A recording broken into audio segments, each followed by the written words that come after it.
Hello beautiful people! I-try natin kumain ng cactus no guys. Ito ay yung paddle cactus na variety no guys. Yung nakikita nating minumukbang ng mga Vietnamese tsaka Thailanders. Ito yung cactus na namumunga ng parang maliliit na dragon fruit. Ang lasa din nung bunga nito ay parang dragon fruit lang din.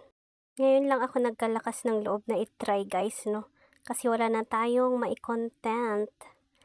Ayan.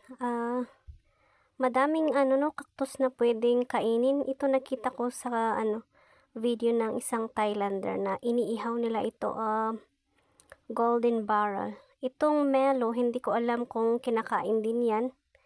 Pero ang sigurado ako itong golden barrel. Pero hindi natin kakainin yan guys. Mahal kasi yan no. Mahal dito sa Pilipinas. Pero yung ganitong klase ng cactus, yung mga pino ang tinik, wag na wag nyong susubukang kainin guys. Sobrang katin nito. Wag na wag nyong hahawakan ang mga ganitong cactus guys. Kasi mahirap alisin yung nila, yung thorns. Para kating dinaanan ng maraming higad.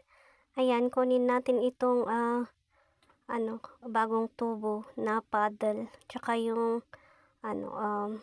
matured. Tikman natin sila parehas kung anong lasa nila, kung magkaiba ba yung lasa. Hugasan muna natin yan guys. So nakuha natin kaninang cactus. Ito yung medyo young na ng cactus, dahon ba yun? Or paddle. Tapos ito yung medyo matigas ang balat. Binalatan natin and in-slice na natin kasi slimy siya, para siyang okra. And then sausawan natin ay sili na may asin at suka. Yan guys, try natin.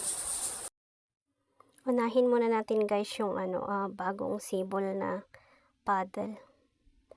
Yan, medyo napapatulala tayo. Iniisip natin kung anong klaseng tanim or halaman ang lasa niya no. Sa tagal ng pag-iisip natin, yun, naalala natin na para siyang pinagsamang pipino tsaka melon.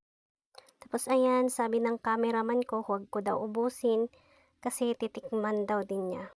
Sabi ko naman, teka lang kasi nag-i-enjoy pa ako, masarap eh.